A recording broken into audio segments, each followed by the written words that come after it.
Okay, well, good afternoon everybody, and welcome to the Neonicotinoid seminar series. I'm delighted this afternoon that we have Professor Lin Field accepted the invitation to give this presentation this afternoon.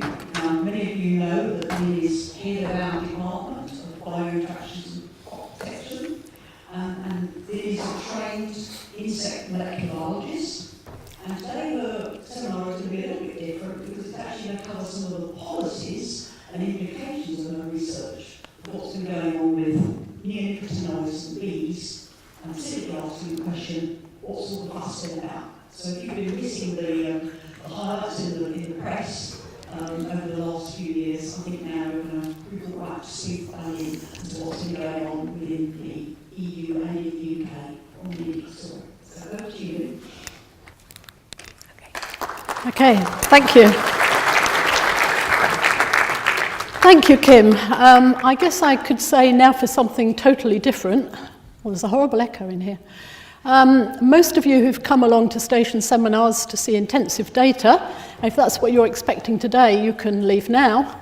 Because what I want to do today is take the opportunity, so rarely given, to talk to my own colleagues about a topic that I've spent a lot of time talking to other people about over the last 5, 6, 7 years. You would have to have been living on another planet or in a cave not to have heard something about the fuss about neonicotinoids and bees. And I've asked myself many times why I got so involved in this, why I kind of stuck my head above a parapet and decided to have a view.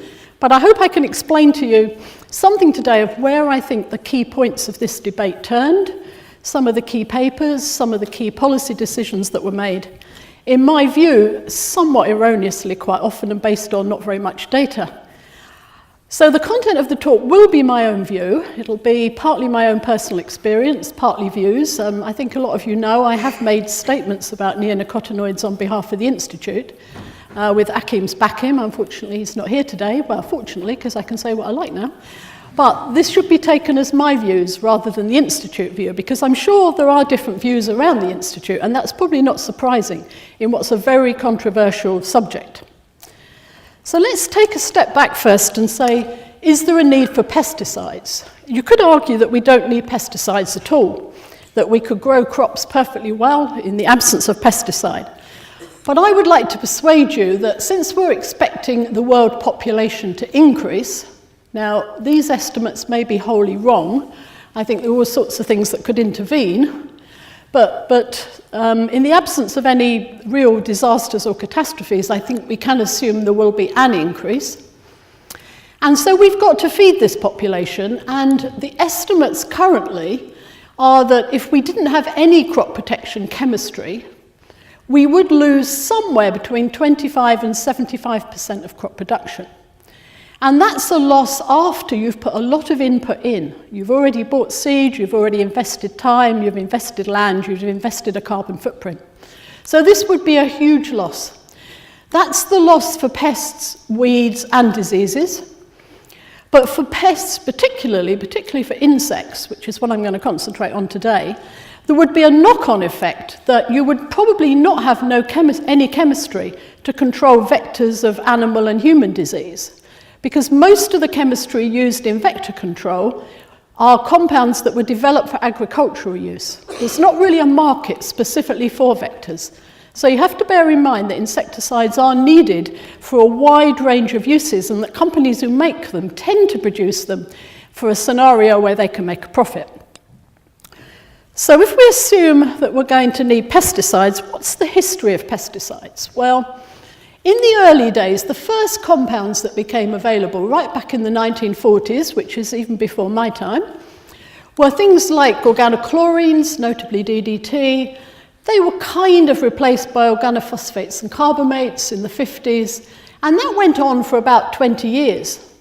And there is no doubt that those compounds were very toxic. They weren't just toxic to insects, they were toxic to mammals and to many non-targets.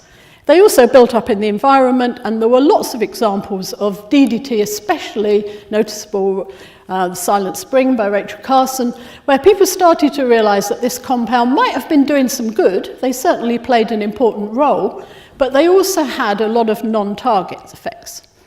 And I think at that time we did need to worry about insecticide use. It was becoming quite an issue for many of the food chains. Of course then, even then, risk is relative. If you are trying to control something that's vectoring a human disease, you are much more willing to accept something like DDT with its possible toxic side effects than you are if you're trying to accept a pesticide that's mainly controlling a pest on crops that most people don't understand is doing any damage anyway. So risk is always relative, and I'll say a bit more about risk as we go along. In the mid-70s, there was a big breakthrough. We got a big step forward in the introduction of the synthetic pyrethroids. Now, many of you in this audience are very young, much younger than me, and you probably won't even realise that this highly successful group of chemistry was invented here at Rothamsted. So Michael Elliott, who was the head of a department, I guess the predecessor of my own department now, discovered that the pyrethroids, originally pyrethrum, which was a compound in daisies, a natural compound, could be synthesized and were very active insecticides with very low toxicity to mammals. And that was actually a really important step, because this was the first time we had insecticides that didn't have damage to others. So those pyrethroids became widely used in agriculture, even more widely used in vector control. There was a whole program funded by the Bill and Melinda Gates Foundation to roll out pyrethroid-treated bed nets, which is thought to have saved millions of lives in Africa by controlling the malaria mosquito. These compounds made a huge amount of money, unfortunately not for Rothamsted, because we didn't have any of the IP tied up on this, and so most of the profits went into the chemical companies. Now, the fact that these are so non-toxic to humans means, A, they can be used in bed nets, but also they can be used in things like control of insects on people's pets. As a result of these really beneficial properties, they became widely used, and they really remained so until the late 1990s. They had a good 20 years. They took over the market. They were by far the biggest selling group of chemicals used as insecticides. And the only reason they started really to decline in use was they started actually to be less effective as resistance developed. Now, you'll all know that resistance is an area we've worked on for many years at Rothamsted. I did my PhD in this area. We still work on it. Resistance is still an ongoing problem. I'm not going to say a lot more about that today, but it was this resistance developing to pyrethroids at the same time that a new group of chemicals were coming onto the market, the neonicotinoids, that gave them a huge opportunity in the marketplace to start taking over as the main way of controlling insect pests. So what do we know? So this is the history of pesticides. This is a very long timeline, and I think the thing that's very noticeable is that there are actually very few groups of chemistries. Here are the pyrethroids, which were largely taking over here. The neonicotinoids, we've had the diamides since, I'm not going to say anything about them today, and a few other compounds, but really this group has dominated. And I think what's very scary is that there aren't many groups and very few groups coming through. So as we use less and less types of chemistry, resistance gets to be a bigger problem, which means in turn we overuse the chemistry we have got, and then we're getting control failure. And I'll come back to that when I talk about what's happening post-neonics. So how do neonics work? Well, they act on this thing called the nicotinic acetylcholine receptor.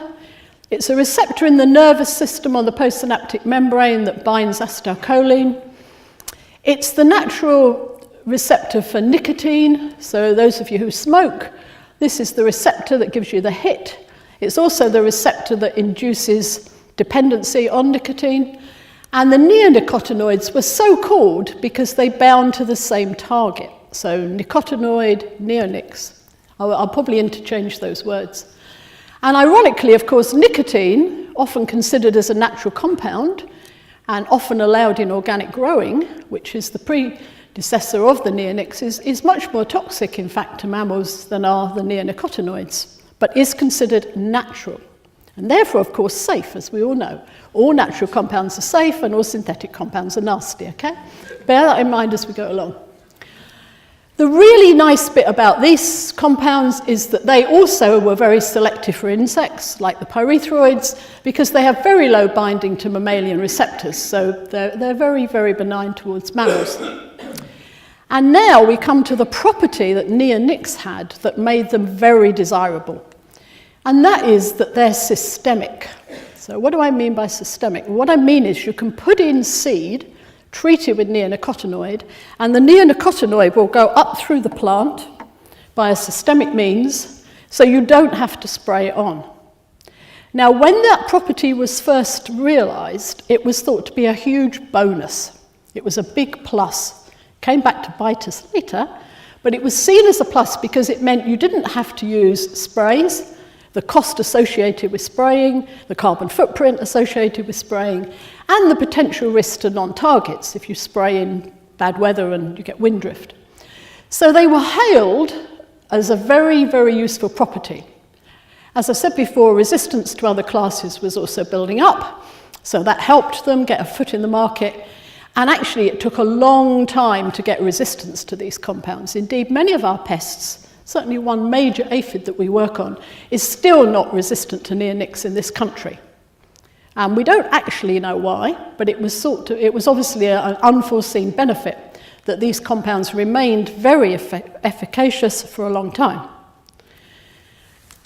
So are neonics toxic to bees? Well, let's face it, insecticide is the name of these compounds, and it gives the game away, doesn't it? Insecticides are toxic to insects. If you look at the actual LD50s for these compounds, these are data from colleagues in Bayer, they would all be classified as highly toxic to bees. So why am I saying, well, there's not a problem? Well, of course, the thing is, although they are potentially highly toxic, they have a potential hazard to bees, and it applies to all of these well-known compounds, and indeed a lot more that aren't on here. We aren't just talking about hazard, at least we shouldn't be talking about hazard, because the actual risk of something is not just proportional to the hazard. So if you look at this cartoon, this sun is clearly a hazard.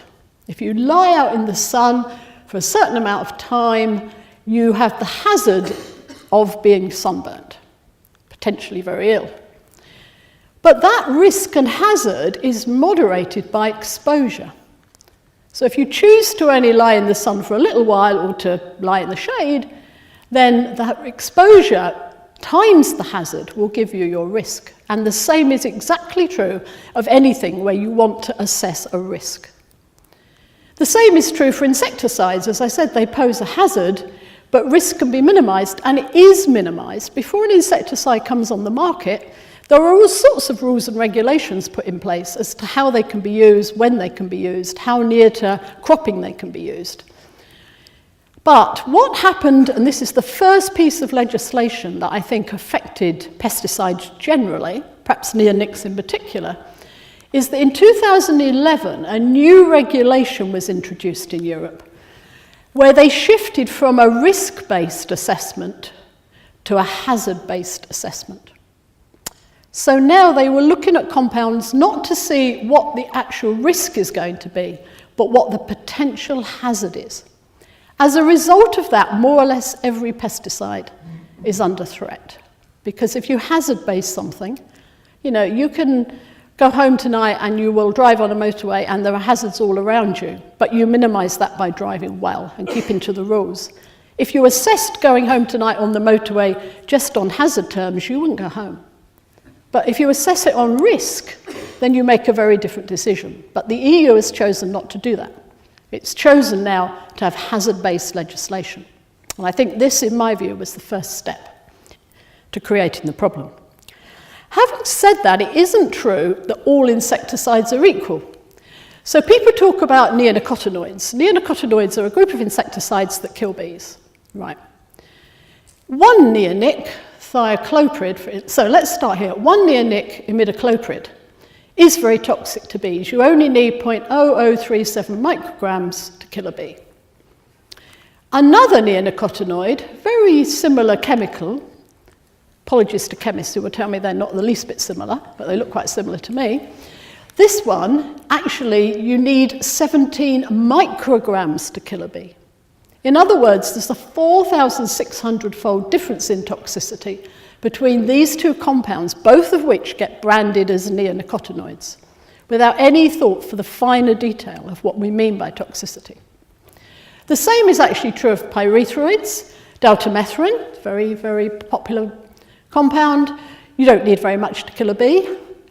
Teofluvalinate, you need a heck of a lot more. In fact, that's partly why this compound is widely used in beehives to control mites, even though it's a nasty pyrethroid. And believe me, pyrethroids are on the radar after neonics. Once we've got rid of neonics, attention will be turned to pyrethroids. Even the old organophosphates, which I said were so toxic to non-insects, there's still a big difference. Coumaphos, you need 14.4 micrograms. Chlorpyrifos, you only need 0.059. This is much more toxic. So we shouldn't really be treating every group of chemistry as if it was identical. We shouldn't be talking about neonics as if they were a common group of chemicals. The only thing they actually have in common is that they all bind to the same target. So let's go back now and think about what happened to the bees. Unfortunately, bees were in decline. I wouldn't argue against that. And there were all sorts of things that are affecting that. There are the varroa mites I mentioned just now, that they're actually controlled partly in hives. These are mites on adults and larvae. They do a lot of damage to bees. They're quite big by comparison to a bee, and they suck on the hemolymph and make the bee very sick. They also carry diseases. This is deformed wing virus, vectored by Varroa. And at the time that Varroa was sweeping through the UK in particular, this virus was going along with it. The environment has a huge effect on bees. Weather, nectar supplies, these are all part of what we think about agricultural landscapes where perhaps nectar supplies are lower. And of course, insecticides damage bees. They may be used to control varroas in the hives, but there's always a risk of side effects on the bee.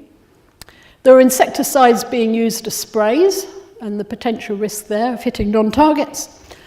And then there's neonicotinoids used as seed dressings and being present in pollen and nectar, which bees feed on.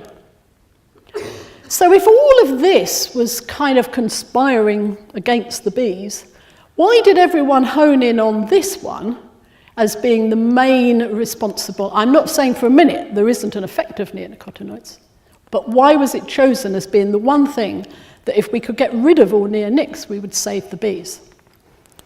Well, my view is that at this point in 2012, there was evidence for adverse effect on bees at low doses. I'm not talking about doses that kill bees now. I'm talking about low sublethal effects.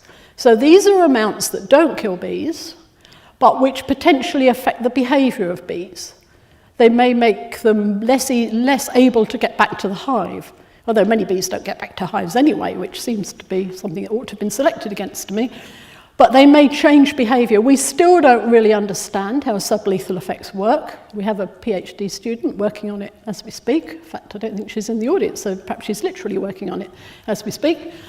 But I'm not for 1 minute suggesting these don't happen. They certainly do.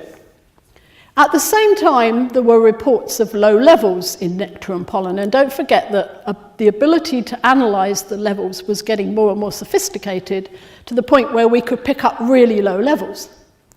The question really, and where the conflicting evidence was, is whether these two are directly linked. Was it this low level in nectar and pollen causing sublethal effects that then knocked on to colony effects? And at that point, I really don't think we knew. I suspect we still don't know, but we certainly didn't really know. We did know at that time that in Australia, where neonics were widely used, the bee populations were actually in really good shape. But that was because there was no varroa. So even some of these correlative data didn't really convince me that it was a direct result of neonics that some of the bee populations in Europe were struggling. I think blaming neonics was seen as an easy option. It was the one thing you could legislate for. You can't legislate for weather or virus or any of the other things. You could legislate for this one. And then the real critical step in 2012 was this lobbying that started. And this was incredibly widespread. Everywhere you went in Brussels, when I went to meetings there about neonics, there were people dressed up as bees. And the fact that you can dress up as a bee is critical here. People very rarely dress up as insects that they quite like controlling.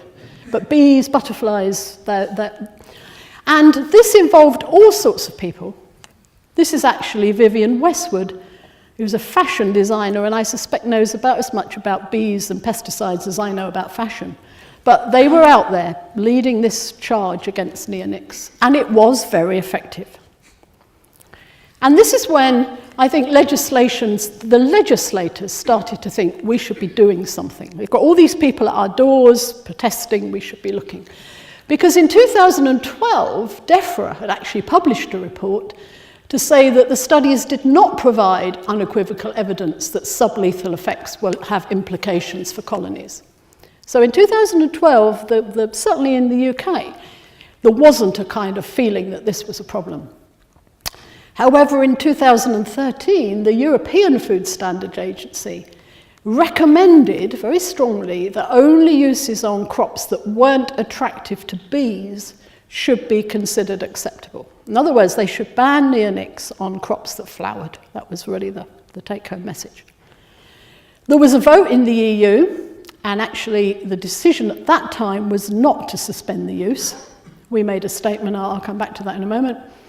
Then there was a second vote, and that vote decided it would restrict the use from the 1st of December 2013 for 2 years in the first instance. So notice this was 2013, which I think you can all work out means we should have had a decision by now, and we still don't. And I'll tell you a bit about why I think that happened. So these are the statements that Rothamsted put out at the time. I think a lot of you will have read them. If you haven't, they're still on the website.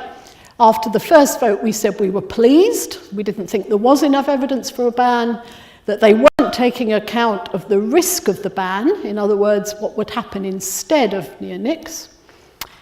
And at the second vote, we expressed our concern that this decision had been made through political lobbying rather than sound risk-benefit assessments, and that again, it didn't take account of what farmers might do instead of using neonics, and the risk of taking out an entire chemistry and allowing the use of very, very narrow ranges of compounds, which were going, we felt, to lead to more resistance problems. Now, at this point, this was a really hot potato. So I did a piece on Newsnight, there was an online debate organised by Sense About Science, there were articles all over the place, and then there was I thought, a really good programme, an Horizon programme, What's Killing Our Bees, fronted by Bill Turnbull, who was actually doing BBC Breakfast at that point, but was also a beekeeper, and so genuinely interested. And he came here and he made quite a long piece of film here about what I felt would happen if we didn't have pesticides generally, but neonics in particular. And I think that was a really very balanced programme. And I think that was my first introduction, rather benign introduction, to being questioned quite on this, and it was all very amicable, and although there were apparently some adverse comments about me on social media, because I don't do social media, it passed me by. And I was blissfully unaware of the criticisms that were going on. And I think it rather softened me up, because I thought all interviewers would be like this, and found out later that wasn't always the case. Then in June 2014, The Guardian, who I have to say I used to read avidly and don't now, put out a statement that said, insecticides put world food supplies at risk. So now we weren't just talking about bees, we were talking about world food supplies. They had this link. They said the world's most widely used insecticides, and they meant neonicotinoids, have contaminated the environment across the planet so pervasively that global food production is at risk, according to a comprehensive scientific assessment. Now, when you clicked on this, it took you to a press release. It did not take you to a paper. There was nothing published at this point. It was just a press release. I was phoned up. By now, my name had somehow got into the media. And I was phoned up by several people, including a Guardian reporter, who asked me to comment on this, and I said I couldn't because I hadn't seen the paper. But he genuinely thought I was going to comment on something from a press release, which I said, no, we didn't do that as scientists. We wanted to see the data. I think what he actually wrote about me was that I had refused to comment, which was true, but I had refused to comment because I hadn't seen the paper, not because I didn't want to make a comment. So I was pretty miffed at that point about that. A bit later on, because there was a lot of fuss about the paper not coming out, the authors then put out a summary on this website, Task Force. There was still no paper. This was the main diagram in the summary, and by now this was all over the press. I mean, everybody was repeating it. Still no paper. Still no primary data. Eventually, in October 2014, this paper finally came out, amid no publicity whatsoever. It was like it had just passed everyone by. It had no new data in it. It was a review, so there were no new data. And interestingly, it wasn't very consistent internally, because it started in the introduction by proclaiming that the present scale of use, combined with the properties of neonics, and indeed fipronil, had resulted in widespread contamination of soil, water, wetlands, non-targets, estuarine, marine systems, which means that many organisms inhabiting these are being repeatedly and chronically exposed, which is where the headlines had come from. Further on in the paper, where they looked at knowledge gaps, it actually said screening of neonicotinoid and fipronil residues in environmental media, such as soils, water, crops, this same, is extremely limited. So there wasn't even consistency within this paper, bearing in mind the publicity that had surrounded it. And I tried to say this, didn't get any media attention whatsoever. And at this point, I was asked by Charles Godfrey, who on our board, to think about writing a neutral paper on the evidence base concerning neonics. And Charles did a really interesting thing. He brought together a group of people who he knew shared very different views on this, and sat us all in a room in Oxford for 2 days, and persuaded us to put our thoughts together and come up with a paper. It was actually quite an interesting experience. It had a huge amount of references. It was very comprehensive. And basically, we concluded that while all the areas were being researched, there was actually limited evidence to guide policymakers, because the consequences need to be assessed in terms of pollinator colony level processes and the likely effect, as well as how farmers might change their practice. And this, we felt, was not being covered. So this is 2014 now. A year later, a report from the European Academies Science Advisory Council came out with another headline, stinging verdict on bee killers, with some stated conclusions that there was an increasing body of evidence, that widespread use was having adverse effects, clear scientific evidence. This was actually only a few months later from our paper. Clear evidence for sublethal effects over extended periods, and that the current practice of using neonics was inconsistent with the idea of sustainable pesticides directives. And one of the big conclusions here was that widespread use of neonics, and this was a giveaway phrase, as well as other pesticides, so now we were beginning to see that this wasn't just targeting neonics, constrains the potential for restoring biodiversity in farmland under this regulation. This then depends on how you think we ought to farm. This is a whole other story. But what it really is saying is, are we going to extend the restrictions to all crops and all insecticides? And that does depend on whether you think you can have high levels of biodiversity on farmland, where you're going to have a monoculture anyway, or whether you should say, well, we're not going to do that. We're not going to expect farmland to share with biodiversity, where neither is getting an optimal deal. we're going to go for sparing. We're going to go for land sparing, where we optimise yield on some land and we spare other land. And this whole argument about land sparing versus land sharing is really important going forward. And I think it's an area Rothamsted needs to contribute to, and I'm sure we're planning to under our Smart Crop Protection Programme. At this point, there was really heavy pressure for us to revisit this paper that we'd written. It's only a year later, but you'd be amazed how many new publications there were, because every week somebody was publishing something of varying quality, but it was getting into big journals because of the headlines it carried. So we did another review. This time we had a similar summary. There still remains major gaps in our understanding of how colony-level pollinators would be affected. That was agronomic practice in response to the restriction needed to be taken into account, and that all these areas continue to be researched. There's limited evidence base to guide policymakers. That was the conclusion. Farmers Weekly, quoting our paper as no sign of damage to honeybees from Neonic's review shows, up popped The Guardian saying Neonic's new warning on pesticide harm to bees. So we pleased everybody in one go, which is pretty good going, isn't it? And of course, the truth was there probably is some harm to bees, but it's not the only thing harming bees, and we need to look a lot more widely. So where are we with the restrictions? Well, like I say, they came into play on December 13, so they should originally have ended in December 15. But no decision was made until December 16, when a review was promised. That didn't happen either. There was a lot of stuff going on in Brussels, because I was over there quite a lot of meetings. But then in March this year, up popped this. Europe is poised for a total ban.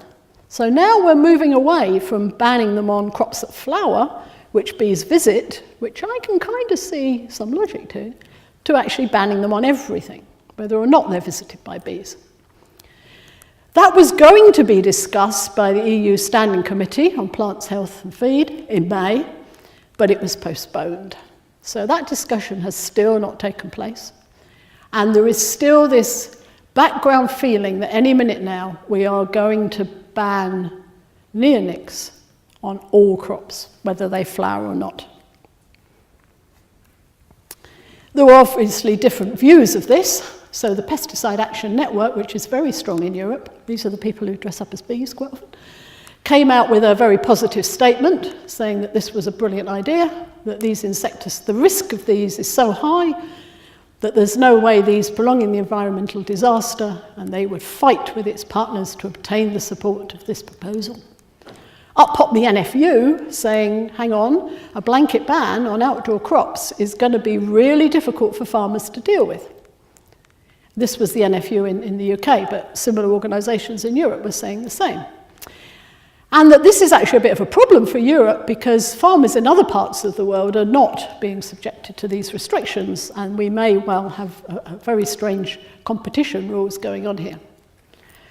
So what did we do? Well, we looked at this, and Rothamsted made a statement. It was a Rothamsted statement, but it was largely from me, saying that I thought maintaining production of many crops without neonics would be really difficult.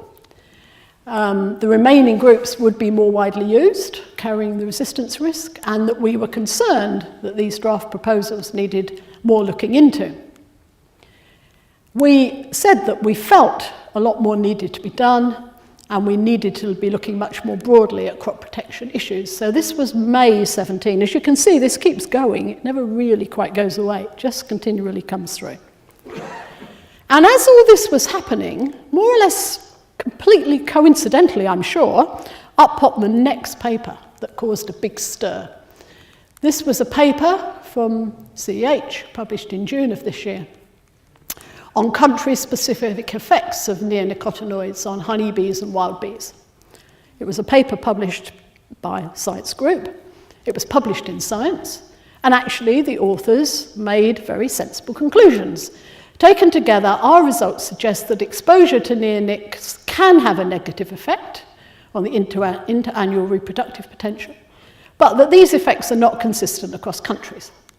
And they certainly aren't, because the main set of data, which are shown in here, Now, all you need to know here is that you're looking at a whole range of properties of bees against 3 countries.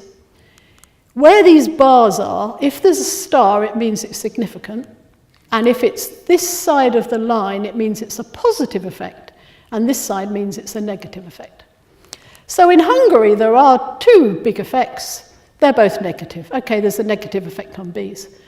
In the UK, there's 2 negatives, 3 negatives, and a positive. In Germany, there are actually 2 positives. So in Germany, the bees are actually doing better when they're treated with neonics, and yet that was never, ever discussed. What's more important is that if you add these up, and you can't do it just looking at this, there are 40-odd pairwise comparisons that show no effect. Now, that doesn't mean we ignore them. It means there is no effect.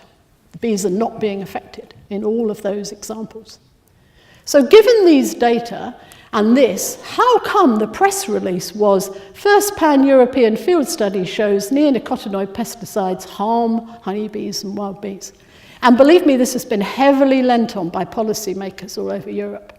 I've heard it quoted many times, as if it is the golden holy grail now that says we should be banning neonics more widely.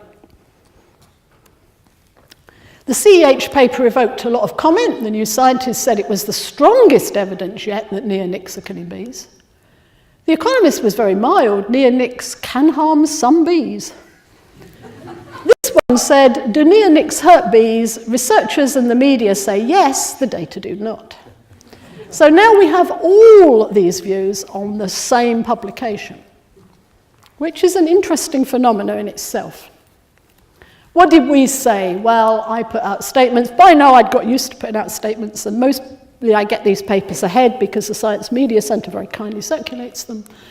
So I said overall, most parameters showed no difference. Those that do were sometimes conflicting, hard to draw conclusions.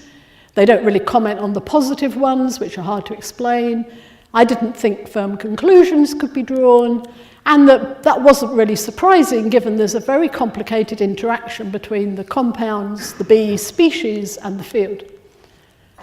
I then wrote a blog. No, I didn't really write a blog. For those of you who know me, I don't know what a blog is, but I was helped by a colleague here, who was sitting in the audience, to write a blog in not quite the language I would have used, but interestingly, it got a lot of response, and that was fine. And basically, it was what I felt, that I didn't really think that there was the right evidence, and yet I had found myself kind of almost being sidelined as being on one side of this debate, as much as I tried to stay impartial in the middle.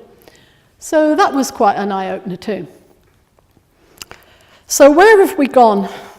Well, the impact on agricultural productivity of the ban so far, and bear in mind this is from the Crop Protection Association, so you could argue that it's biased, is that we have had a reduction in the amount of oilseed rape we grow annually. The acreage is down in Europe. It's lost around 900 million per year. I don't know how they estimate that. So the amount of land you now need has gone up. We would quickly become an importer. This is just on oilseed rape. And that the neonics were contributing to an annual crop volume of this many tons worth this income. This is just on a crop where we've already stopped being able to use neonics. What would happen if we extend the ban to sugar beet cereals? Well, I'm sure someone will calculate these figures. So I had to update this very recently. On the 9th of November, our Environment Secretary, Michael Gove, came out with the fact that he was going to back further restrictions on neonics.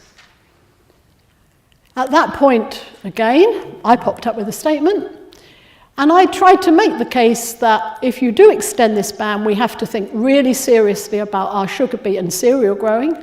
For sugar beet, there are no alternatives for aphids. Those aphids that vector viruses in sugar beet are resistant to everything else. For cereals, we can use pyrethroids for a while, but are they any better for bees? And also, if we keep using them, presumably we'll get resistance to them. Akim also made a more general statement of his concerns about how these decisions were being made. And what I think is happening currently, in order to get this ban introduced for things other than flowering crops, we're moving to an argument that's moving away from just the potential damage to bees, because it's quite hard to justify that if you're talking about sugar beet or cereals, to a more general concern about contaminating the environment. That keeps popping up now in soil, in the environment. There were 1 or 2 papers on soil residues, not very good and not enough. And then finally, on the 14th of November, the EFSA delayed its assessment yet again until next year.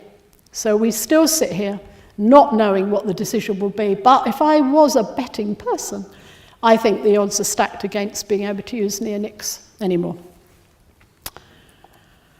So what about this as a bigger debate? Are we really just talking about neonics, or are we talking about pesticides more widely? Now, the one thing that this has led me into is this EU media circus.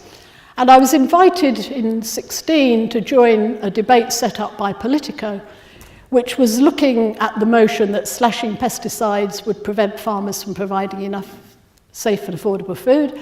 I found myself on the platform with Herbert Dorfman and Tom Short, so this is the MEP, this is the farmer, and opposing this trio here. We actually did win this debate. The MEPs in the audience, a lot of them were very sympathetic to the idea that farmers need to grow food and that we should be looking at a balanced debate and that pesticides still need to play a role. They don't need to be the whole answer, but they still need to play a role. It was really interesting. I actually learnt a lot from the way these debates are carried out. And actually, it was quite fun. So what am I going to conclude? I'm up against my own time limit because I didn't want to bore everyone to death. But my scientific conclusions are that neonicotinoids and other insecticides can have an effect on non-targets, but it's complex. It varies for different species, you can't generalize. It varies for different compounds, even within a group, for different environments, and at the scale you're looking at. So whilst you might be able to show a damage to a bee in a lab experiment, whether that's damaging colonies in the field is a very different question. I do believe that pesticides still have to play a role. I could give a whole other talk on the need for highly specific pesticides. Pesticides that kill these insects and not these.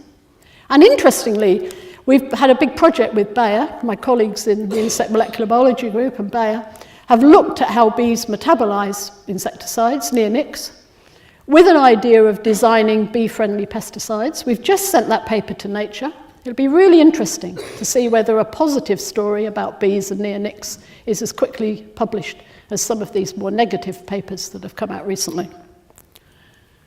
The decline of bees and other beneficials is really complex, and there are many factors, of which pesticides is one, but it's not the only one, and probably not the main one, in my view.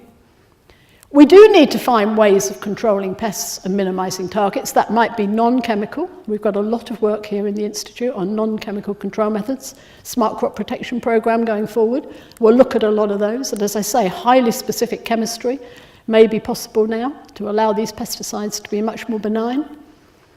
And so I actually think there are ways forward, but it isn't going to be helped if we have illogical legislation going on. It's up to science to put the science case here.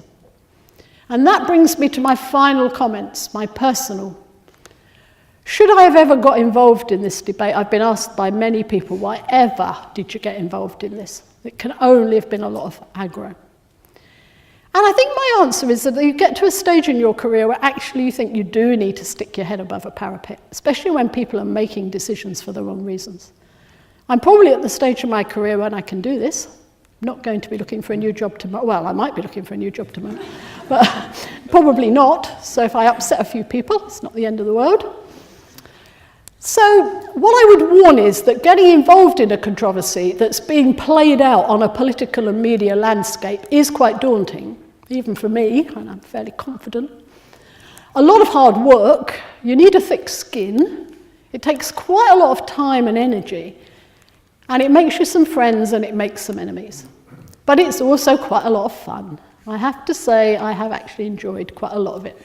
It's allowed me to take part in many interactions that I wouldn't have got involved in with, well, I would have done with scientists, but with politicians, with agronomists, farmers, agrochemical companies, beekeepers. I've spoken to lots of beekeepers, the media and the public. It's allowed me to address some of these issues to these kind of audiences, which I believe Rothamsted should be trying to target. Not all of us, some people would be very uncomfortable, But where we can do it, I think we should be. So if anyone's thinking of getting involved in something that's controversial, my advice would be stick to the science, read what's being said carefully, check the facts, and only challenge what's being said when you really feel comfortable about your views. Don't ever be pressed into giving a view on something where you don't have enough information, because it will always come back to bite you. So if anyone wants to do it, that's my advice to you. Thank you all for listening, and I'm happy to answer questions or hear any comments. Thank you.